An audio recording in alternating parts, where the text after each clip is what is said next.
Let's begin our weekly discussion on current affairs. First question relates to the US economy, the American economy, how much fiscal deficit they had piled on in the previous financial year. Now, when we say previous financial year, what was the previous financial year? Financial year 23.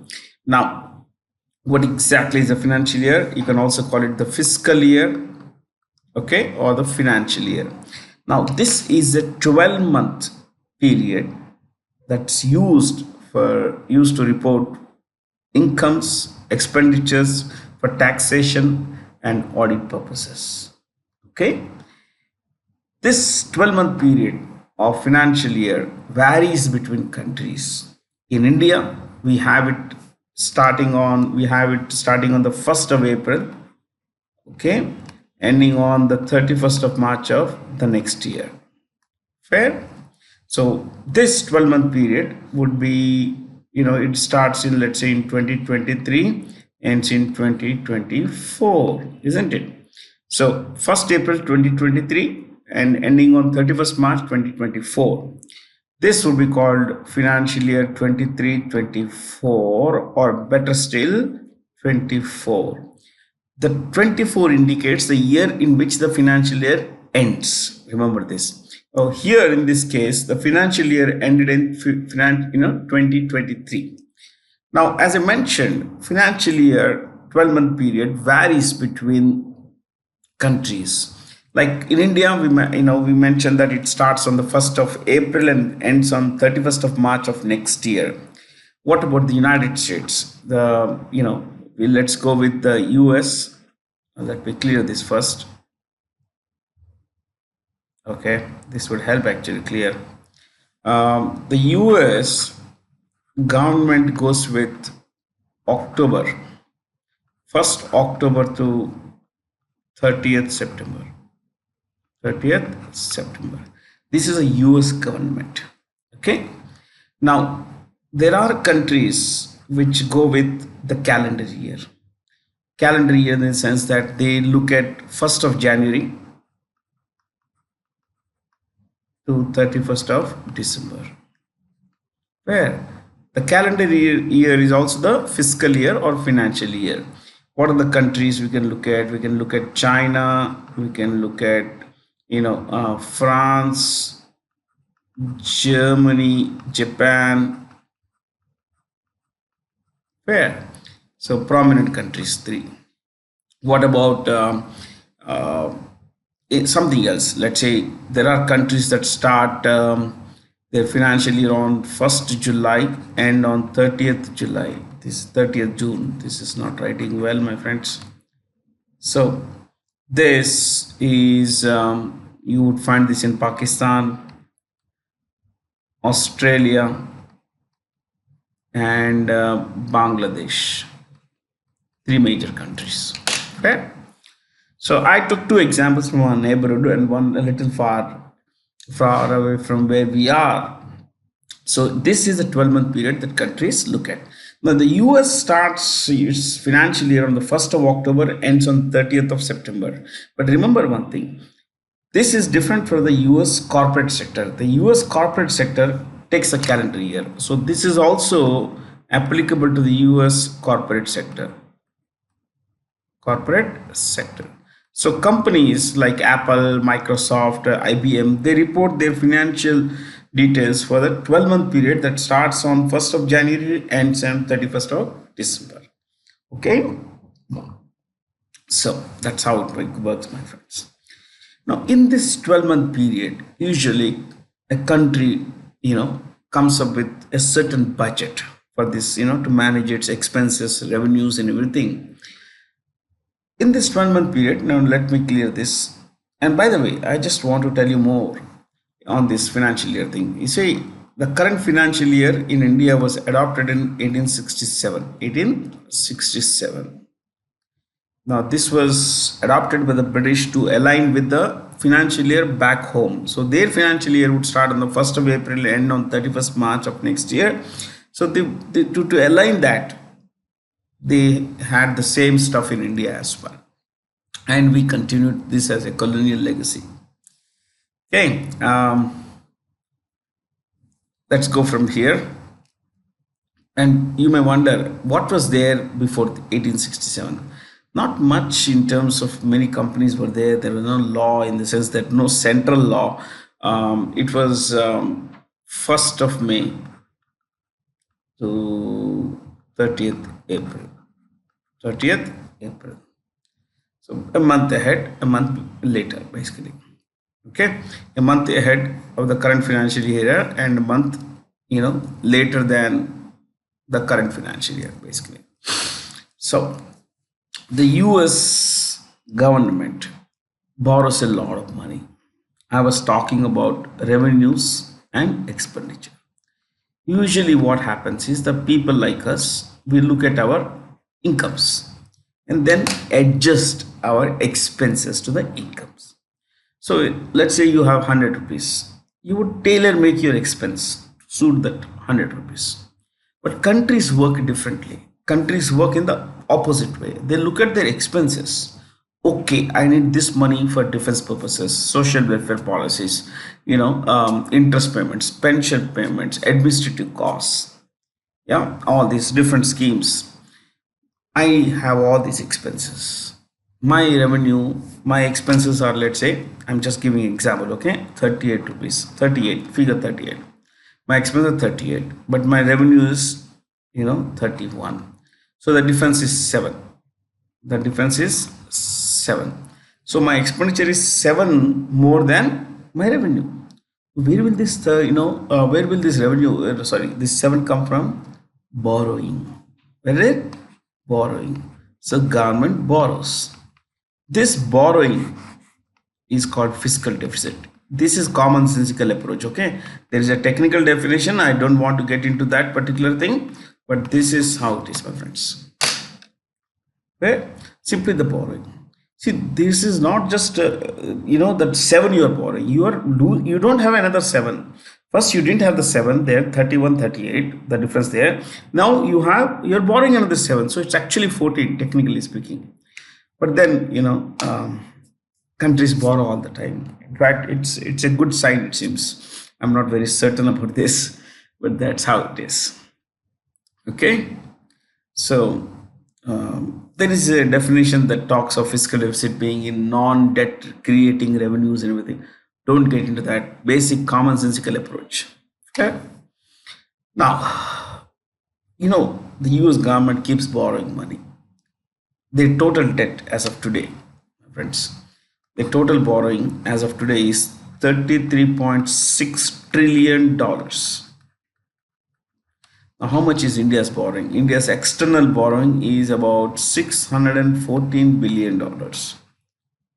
So to give it an example here, you could make it 600 billion. So this is $33,600 billion. Ours is $614 billion. That's some money that we owe to the world outside. And of course, there are a lot of things inside. Maybe in the next class, I'll bring in something about fiscal deficit, about external debt. So the US has always lived beyond its means, my friends.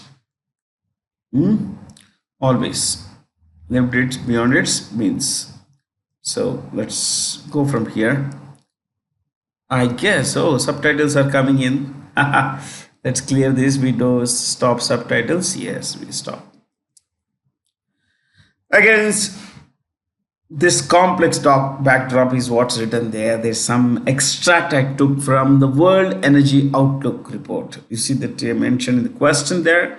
As per the World Energy Outlook 2023 report, the global energy-related carbon dioxide emissions are anticipated to peak by 2025. Which agency published this report? Now, this World Energy Outlook makes for fascinating read. Read means reading. Okay, it's called read. But the problem with these kinds of things, they're all estimates. These are all estimates. Things may go seriously bad. Like, today we are talking about electric vehicles.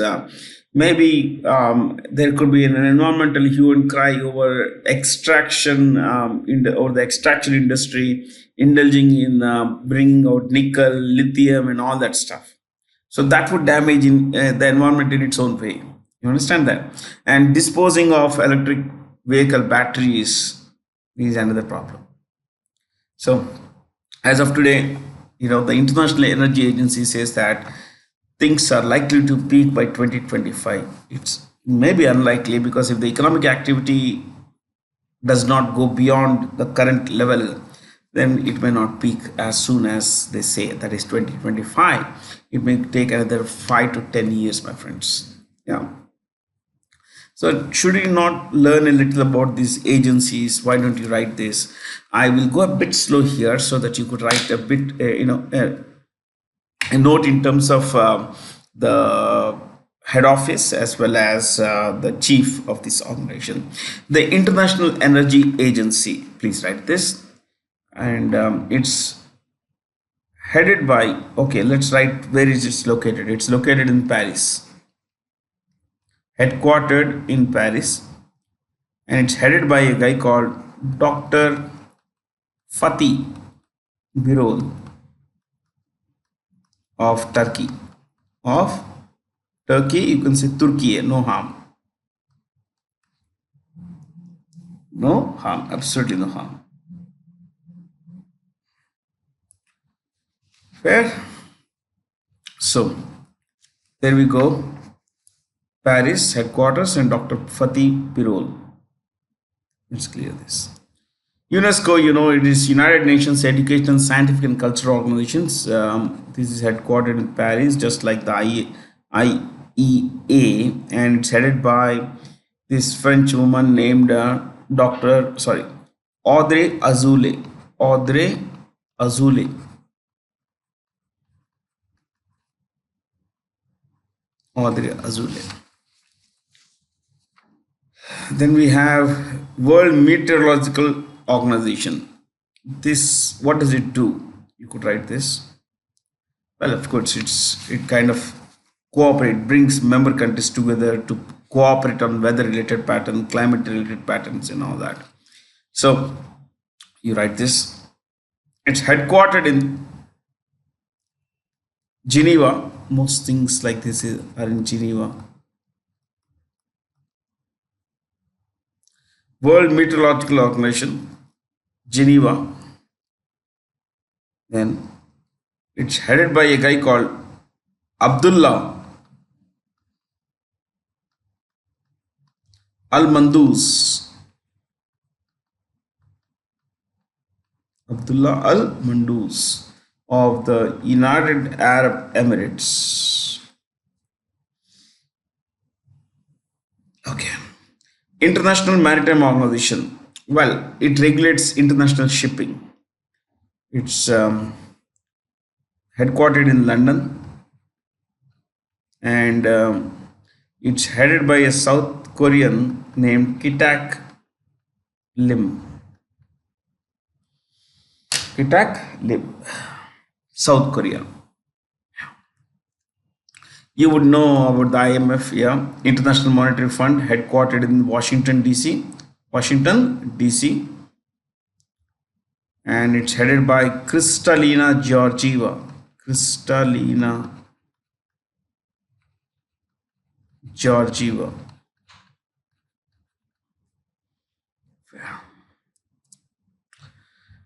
In New Delhi, the Union Minister for Women and Child Development, Smriti Irani, flagged off a bike expedition named Yashashwini that comprised 150 CRPF, Central Reserve Police Force. This rally is aimed at spreading the message of all of this: Nari Shakti, Beti Bachao, Beti Padhao, unity, integrity, women empowerment, all of this. Yeah, there is hardly anything for us to discuss here, but yeah. She also heads another ministry. Smriti Irani also heads the Minority Affairs Ministry. Minority Affairs Ministry. Minority Affairs Ministry.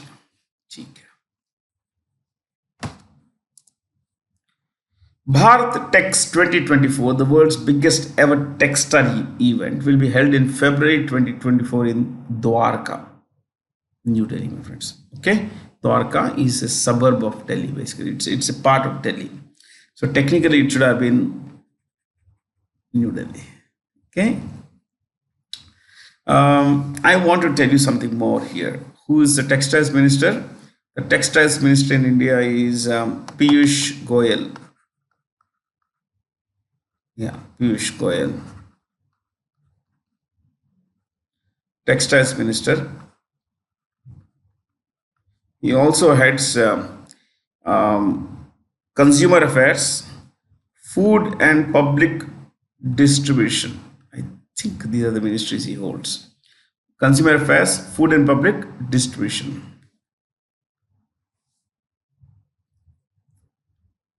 Yeah. Something more is there. Anyway, you could write commerce and industry. Chalo, since I mentioned it, commerce and industry.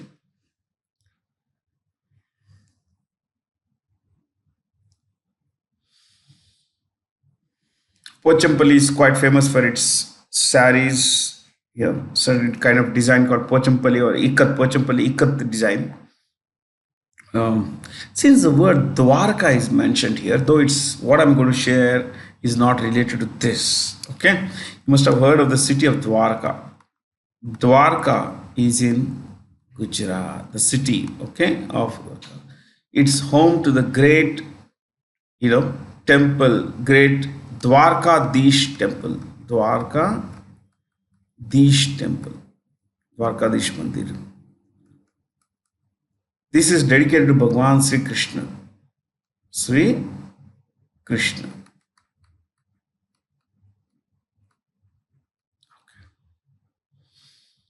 This is one of the four Char Dham. Char means four, Dham. Four, Char Dham. What are the four other three? You have Rameshwaram down south. Tamil Nadu, Rameshwaram. Then you have a place called Puri, which is in Odisha, Puri Jagannath. And then we have Badrinath in Uttarakhand. So Dwarka, Rameshwaram, Puri, Badrinath. These four were classified as Char Dham by the great Advaita philosopher Sri Adi Shankaracharya. Adi Shankaracharya, who lived in he was born in the 7th century, passed away in the 8th century. He lived for just about 31 years. That's about it. Yeah. Which nation's armies participated in the bilateral training exercise named Harimau Shakti? Malaysia and India, my friends. This in green is Malaysia. This is Malaysia 1. This is Malaysia 2. It's called, East Malaysia also. This is also called East Malaysia. So Malaysia's capitals, there are two capitals, Kuala Lumpur. It's there. It's mentioned in the map, Kuala Lumpur. And there is one more, Putrajaya, which is more of an administrative capital.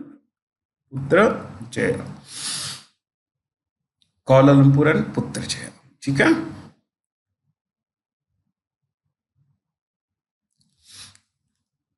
Its prime minister is Anwar Ibrahim. Let me clear this. See, this is Malaysia. Now, you look at this, all these things in brown here. This, ladies and gentlemen, is Indonesia. These are all Indonesia. Okay. Now, Indonesia is the world's largest archipelago, which means a group of islands. There are nearly 17,000 islands in Indonesia. 17,000 islands in Indonesia. I'm so sorry, guys, I'm burning.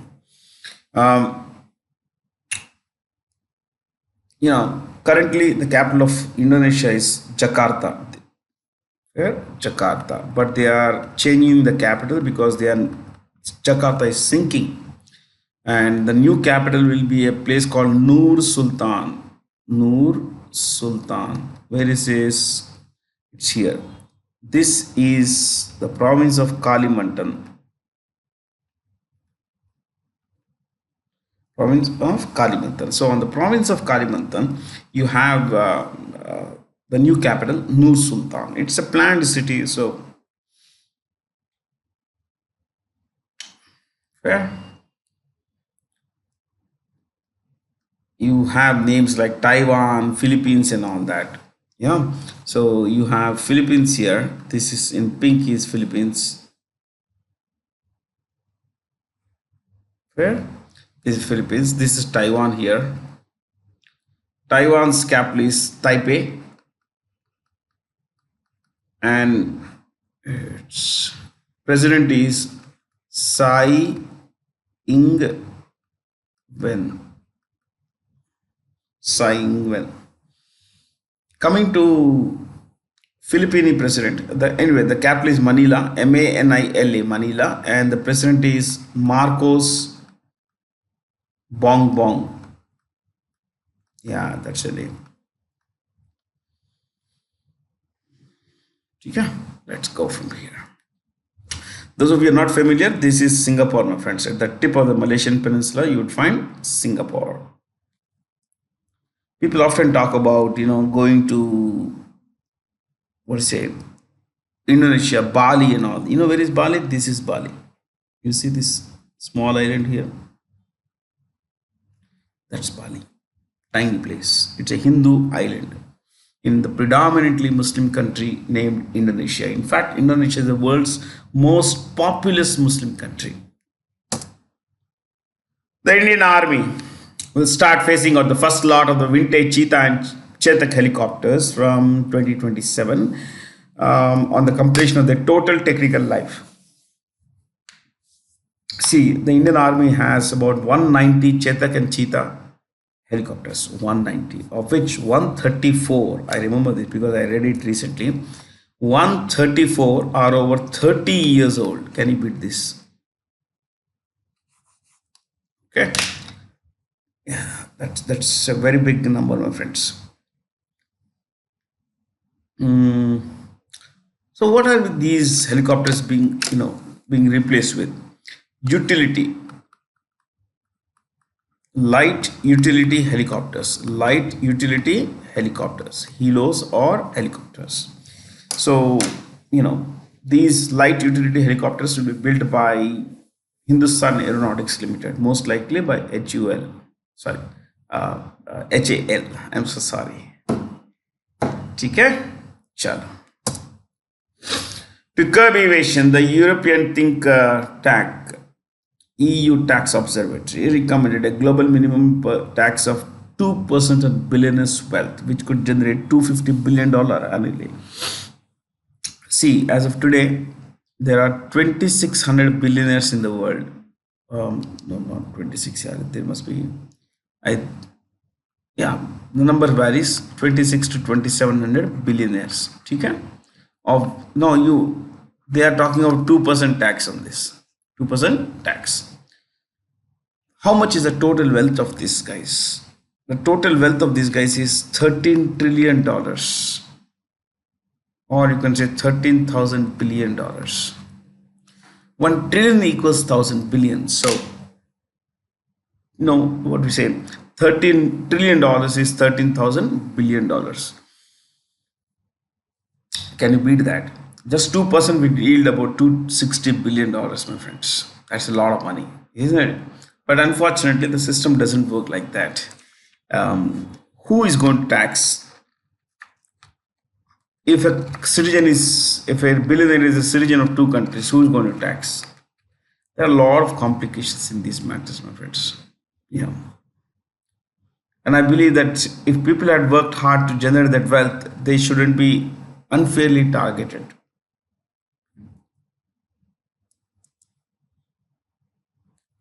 In which city did the 2022 Asian Para Games officially commence? Hangzhou, China, wherever the 4-year event of Olympic Games or Asian Games happens, the Para Games also happen in the same venue. Why don't you write a bit about the 2022 Asian Para Games? Because of COVID, they had to postpone. They happened recently, my friends. So, Asian Para Games, motto, M-O-T-T-O, motto, this is a motto. Hearts meet, dreams shine. Nice one, actually. Hearts meet, dreams shine.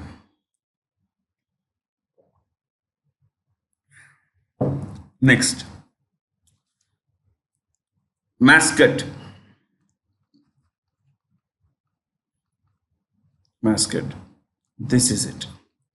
Fei, Fei. I think that's how it's pronounced. Fei Fei or Fifi. It's a divine bird. It's a divine bird.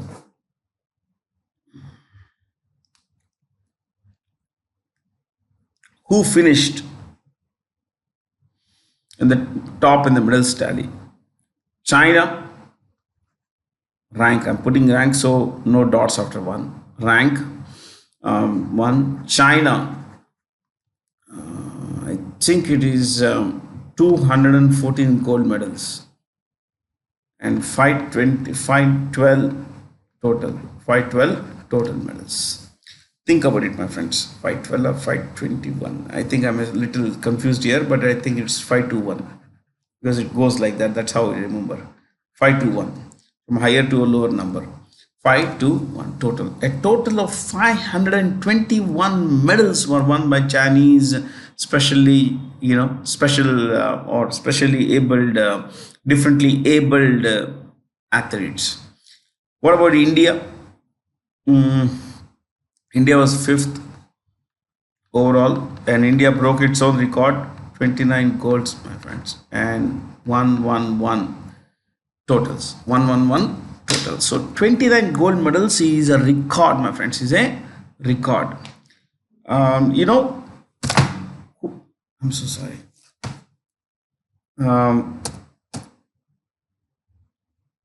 Who came up in the second in the table? Iran. I think third was Japan and fourth was South Korea. So China won.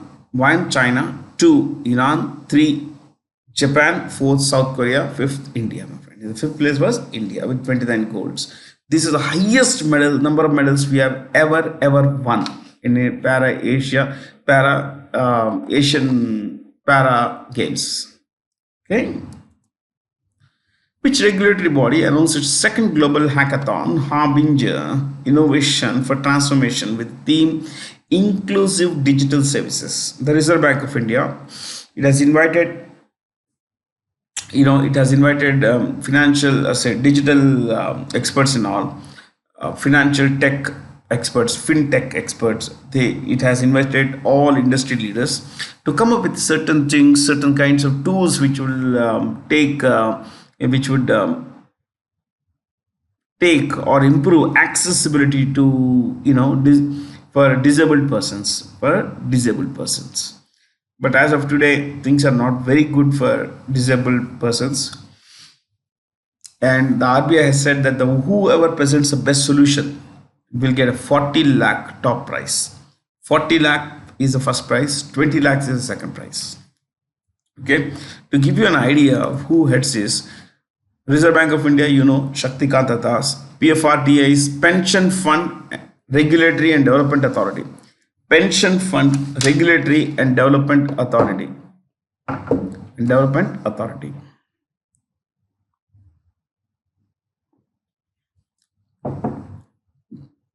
Headed by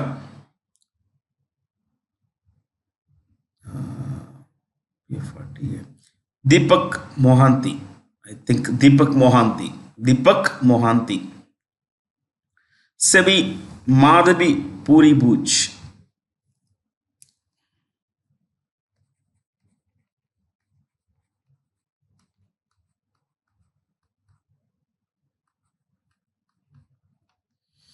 TRAI, Telecom Regulatory Authority of India.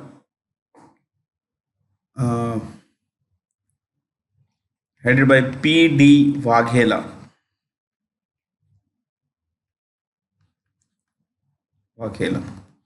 IRDAI, Insurance Regulatory Development Authority. Insurance Regulatory and Development Authority of India.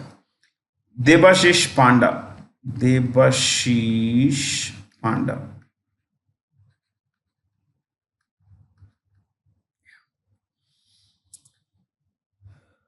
World Polio Day is observed on 24th October. All the statements here are true, my friends.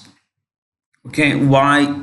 Because the first person to develop polio vaccine. This was more of a attenuated polio vaccine. Jonas Salk was an American biochemist. He came up with this particular vaccine, and he changed the fortunes of millions, hundreds of millions of people, my friends. Because polio is an infectious disease. It can spread from one person to another person through oral or fecal matter, my friends. Oh, it's a terrible disease, my friends. Luckily, in India, we don't have polio. Polio is there only in 3 parts of the world, 3 countries: Afghanistan, Pakistan, and Nigeria. Oh, you may wonder what's wrong with these 3 countries. All these 3 have Islamists, who say you cannot administer polio vaccine to our children because we believe, they say, we believe it's a conspiracy of the West to destroy our children. Yeah. So Afghanistan, Pakistan, and Nigeria don't have this. See, Pakistan and Afghanistan are home to Taliban and multiple other organizations. Pakistan, there is Tehreek-e-Taliban. In Afghanistan, there is Afghan Taliban. Nigeria is home to Boko Haram, probably the most dangerous terrorist group in the African soil. Yeah. Which cricketer better Hashim Amla's record to become the fastest batsman to reach 2,000 runs in ODI cricket in just 38 innings? Shubman Gill, because the person here, Hashim Amla, took 40 innings. He took 40 innings, and our Shubman took only 38, my friends, just 38. Now, one more thing, since I think we'll come back. Yeah, this is next question.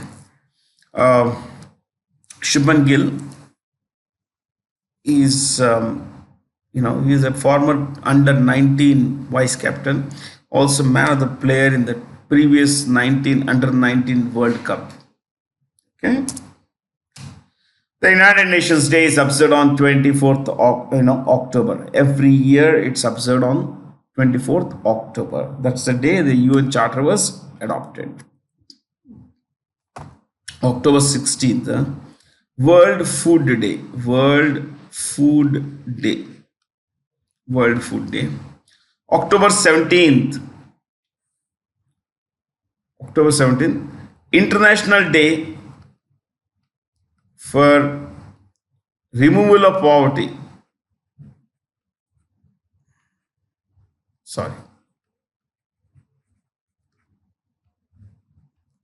For removal of poverty or eradication of poverty. There is a technical word for it, eradication of poverty. October 20th, Statistics Day, World Statistics Day.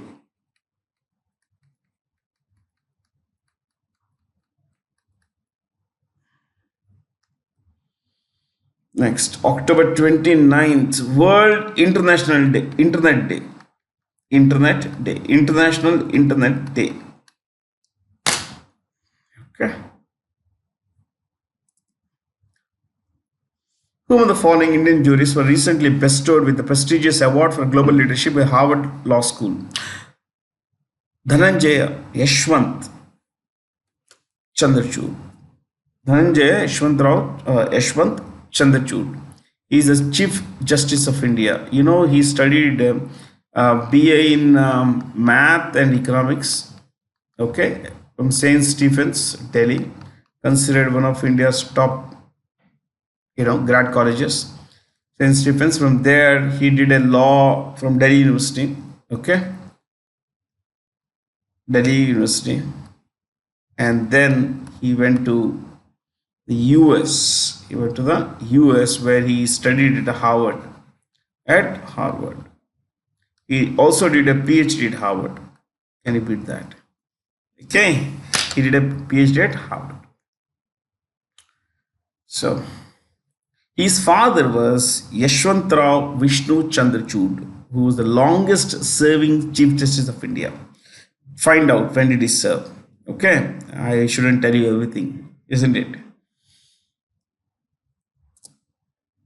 Name the new project recently launched by the Indian Army that aims to integrate ancient strategic knowledge with modern military practices. Project Udbhav.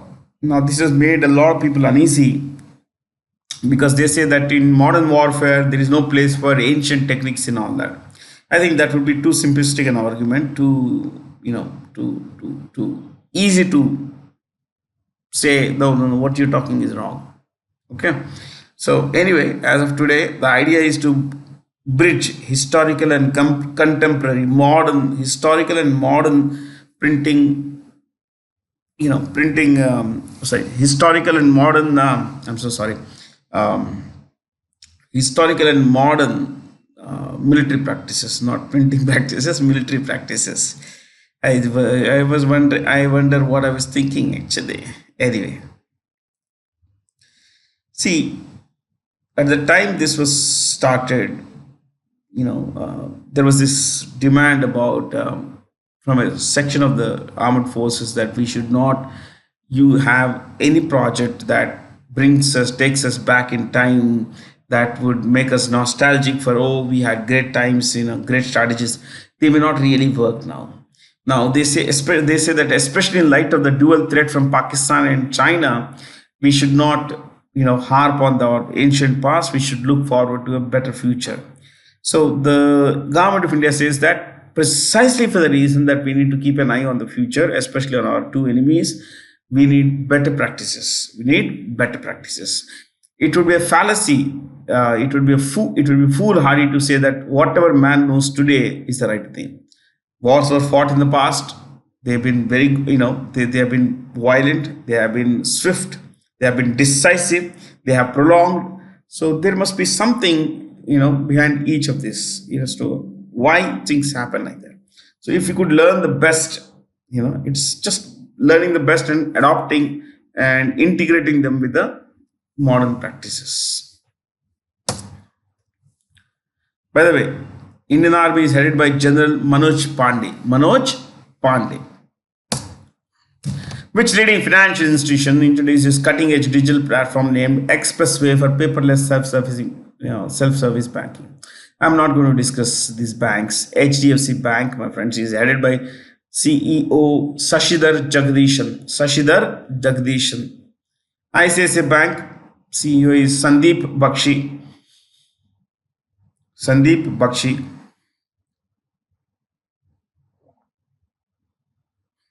Then Yes Bank, Prashant Kumar. SBI is headed by Dinesh Khara. IndusInd Bank, Sumant Katpalia. Sumant Katpalia, Kathpalia. Padma Shri awardee Bishan Singh Bedi passed away, recently. He was a renowned cricketer. This great man, Bishan Singh Bedi, played 67 test matches. In those days, test matches were the thing, my friends. And he played in the 70s and early 80s. That's about it. In the 67 test, he took 266 wickets, my friends.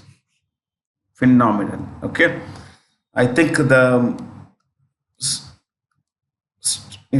the strike rate was 28.7. Then he also holds a world record for the most economic bowling figures in ODI history. In 1975, there was a World Cup in England, the first cricket World Cup in England. It had 60 overs. Okay, 60 overs. 12 were bowled by this man. He considered there were 8 maidens. Okay, 8 maidens, 6 runs he considered, and 1 wicket was. Okay, I remember this because these are all childhood things. We were asked weird questions, trivia questions like this, basically. So he took 266 test wickets in 66 tests, 67 tests, and when it comes to another record, he holds the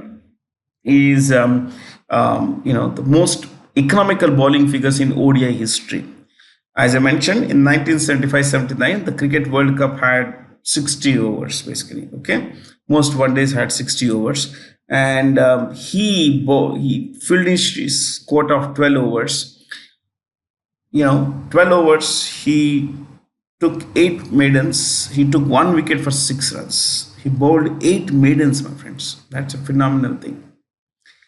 He was one of those four, what is called spin quartet. What is it called? Spin quartet. Quartet means char. There are four.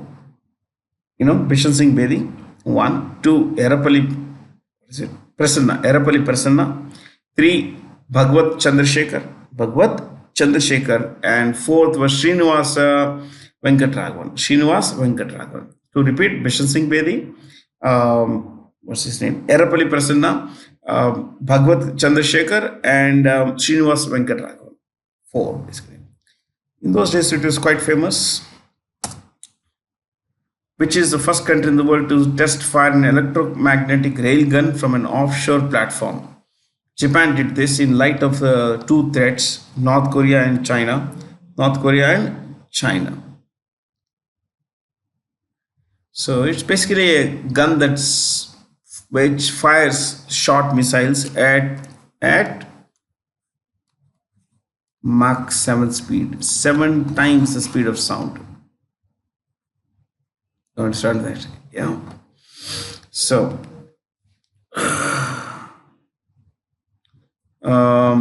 let's go a little ahead, and I think you don't need to know much about each of these countries. We had been discussing these countries for quite long. I just want you to know a little. Japan has more than 6,000 islands. Okay. Honshu is the biggest island. The Prime Minister is Fumio Kishida. It is a constitutional monarchy, and it is said to be the oldest continuous monarchy in the world. This particular house of chrysanthemum started in 660 BC. That's cool, 2,700 years, my friends. Yeah, 2,700 years back, this guy started ruling Japan. Now, one more thing, my friends, is the emperor's name is Naruhito. Fair? Australia's Glenn Maxwell smashed the fastest ODI World Cup century against the Netherlands. Okay, fair. He scored these 100 runs in 40 balls. Most of us watched the match. It was phenomenal, my friends. But who holds the record for the fastest ODI century? The fastest ODI century was hit by A.B. de Villiers. A.B. de Villiers of the Republic of South Africa. It was against West Indies. And I think he took 31 balls. 100 runs, 31 balls. And you should know that this included 16 fours and 9 sixes. 16 fours and 9 sixes. A.B. de Villiers can easily be considered one of the greatest, modern batsmen. Okay. Name the IAEA director, which is IAEA is the International Atomic Energy Agency. I repeat, International Atomic Energy Agency. Director General, who recently praised India's responsible nuclear power record and its global leadership in civil nuclear applications. Civil nuclear means not related to military. So civil nuclear would be for medical purposes, for isotope purposes, for what we say,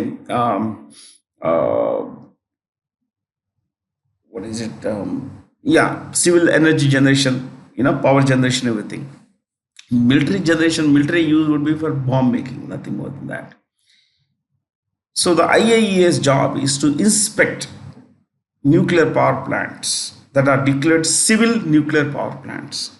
Military, they don't have a right to check, but civil nuclear power plants, they can check and to confirm that no military activity is taking place in these in these power plants, nuclear power plants. So the International Atomic Energy Agency is headquartered in Vienna. It's headquartered in Vienna, and this is the Director General, Rafael Grossi. Rafael Grossi of Argentina. Filippo Grandi is the head of the UNHCR, which is the United Nations High Commissioner for Refugees.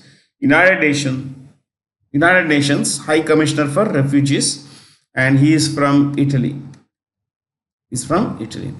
Catherine Russell is the chief of UNICEF, United Nations Children's Fund, and she's from the US. We discussed Ajule a while ago, UNESCO's chief Ajule, and then Gilbert Hungo is the head of the International Labour Organization, and he is from Togo.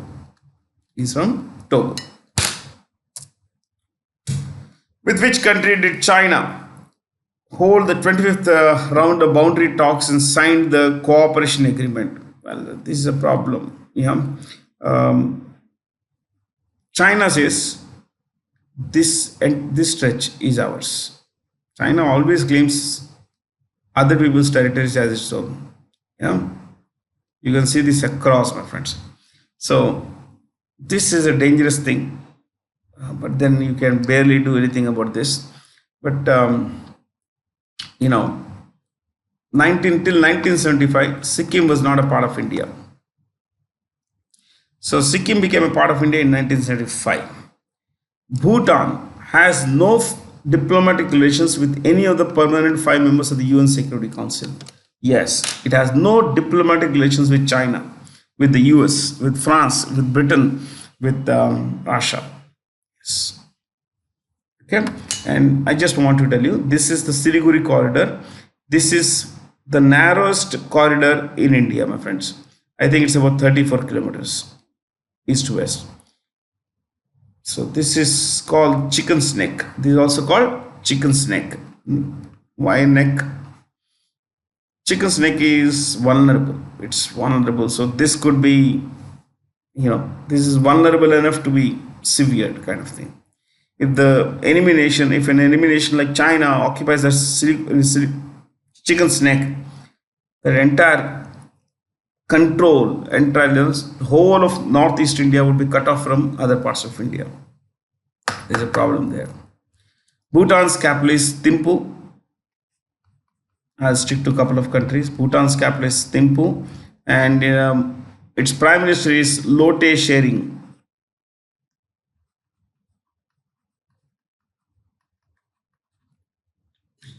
Lote Shering. Okay. Myanmar we discussed in the previous class. Pakistan also.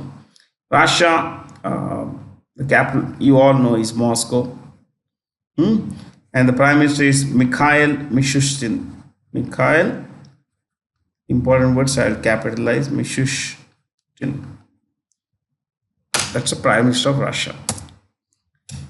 As per a report titled International Migration Outlook 2023, which was a country of origin for 4 lakh new migrants entering the OECD, which is the Organization for Economic Cooperation and Development, member countries in 2021. So nearly 4 lakh Indians left to settle in one of these OECD countries. OECD was started in 1961. It's headquartered in Paris, and it has 38 member countries. 38 member countries. Okay, and it is. I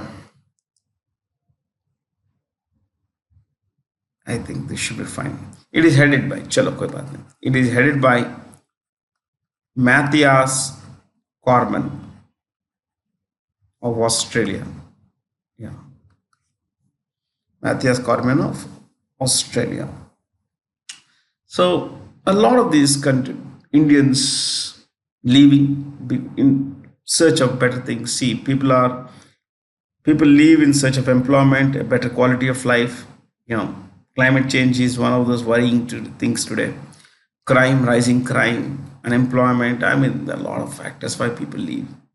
Okay. Economic reasons are the most important reason. Yeah, is the most important reason. So, 4 lakh migrants went, and about 1.33 lakh migrants opted for citizenship. Yeah, opted for citizenship in one of these OECD country, my friends. Can you beat that?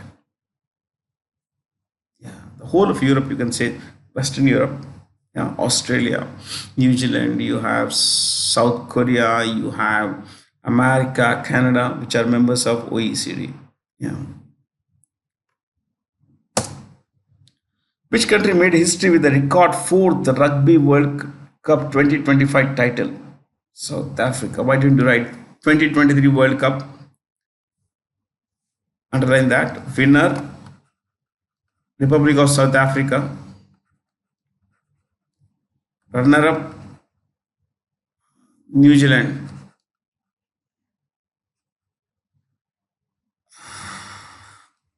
Top player.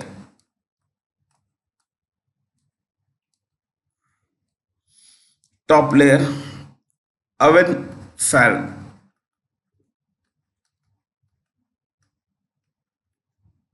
Owen Farrell.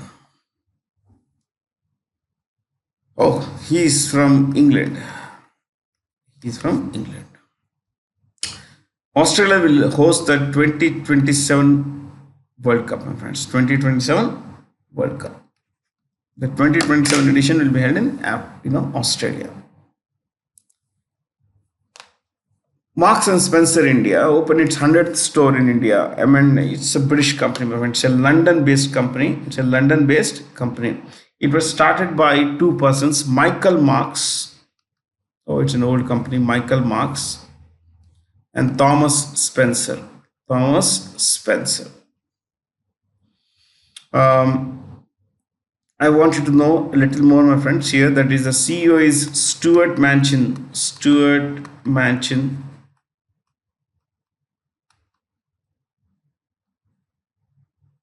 Stuart Manchin.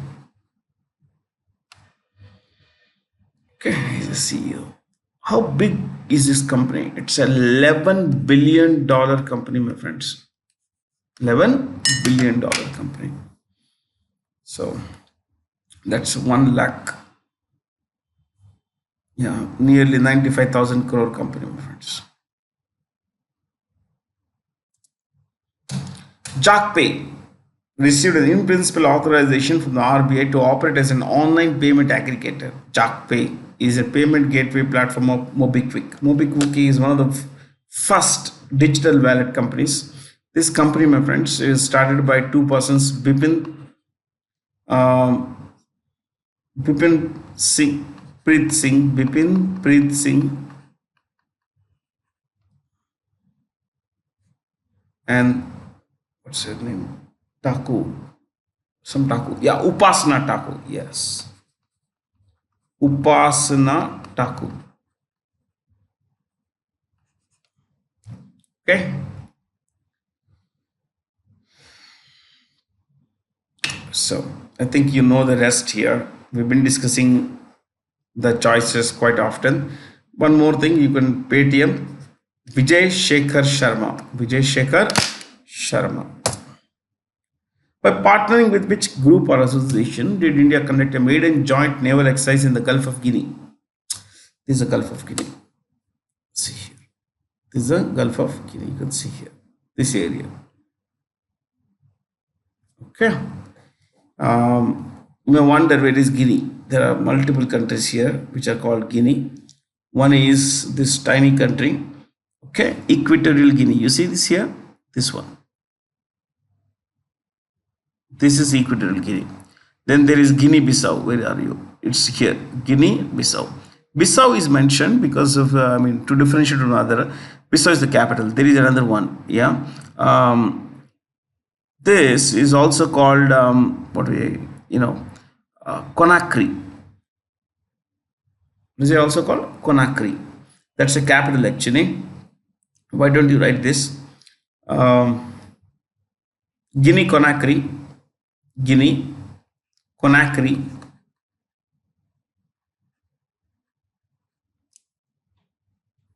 Guinea Conakry.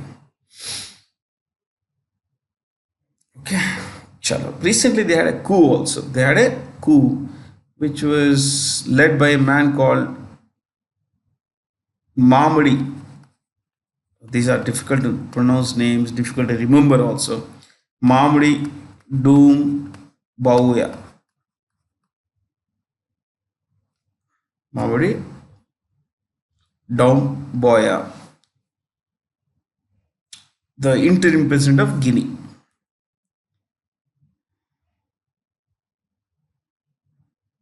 Then Mercosur, South American Trade Bloc. South American Trade Bloc. 4 members.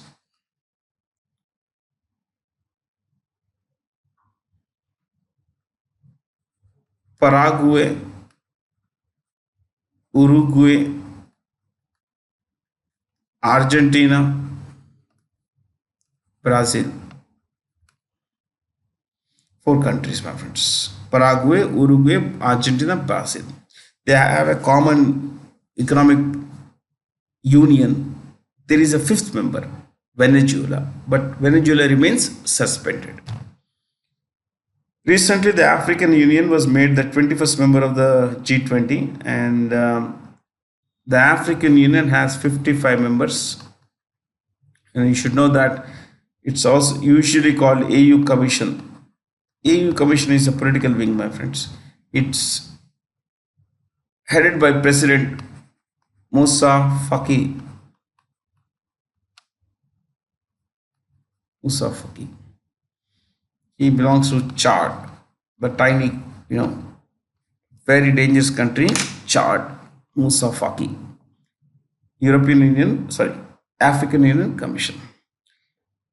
ASEAN, Association for Southeast Asian Nations. Association for Southeast Asian Nations. It has 10 members.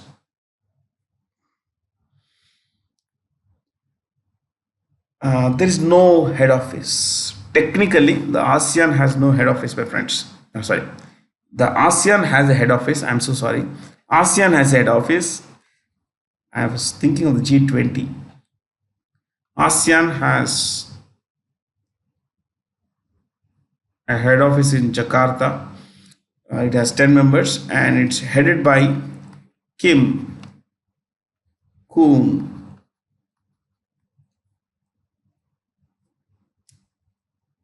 Kim Hoon, I'm sorry. I went with the first letter. Kim Hoon. Okay, he belongs to this country called Cambodia or Cambodia. That's ASEAN. SAARC, Southeast Asian Nations. Sorry, I'm so sorry. I'm still stuck. I think this particular question, I'm still stuck in a few things. SAARC is South Asian Association for Regional Cooperation. South Asian Association for Regional Cooperation.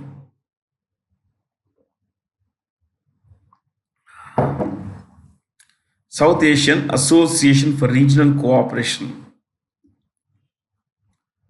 1985. 8 members. Head office or secretariat, Kathmandu.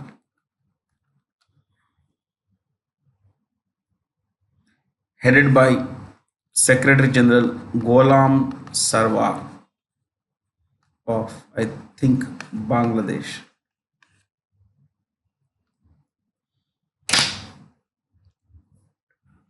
I love maps. Yeah. See the names. Timbuktu or Tombuktu. This is Tombuktu. These are all very dangerous places, my friends. Extremely dangerous places. There is this region here in Sudan called Darfur. Oh my God. Thousands and thousands of people have been killed here. I can tell you that since 2004, at least 13 to 15 lakh people must have been killed here. No one talks about that. That's a sad part. Yeah. There is this Nigeria, which is Africa's most populous country. Okay. The northern part is Muslim, southern part is Christian, and northern part is home to the terrorist group Boko Haram. Okay. Chalo.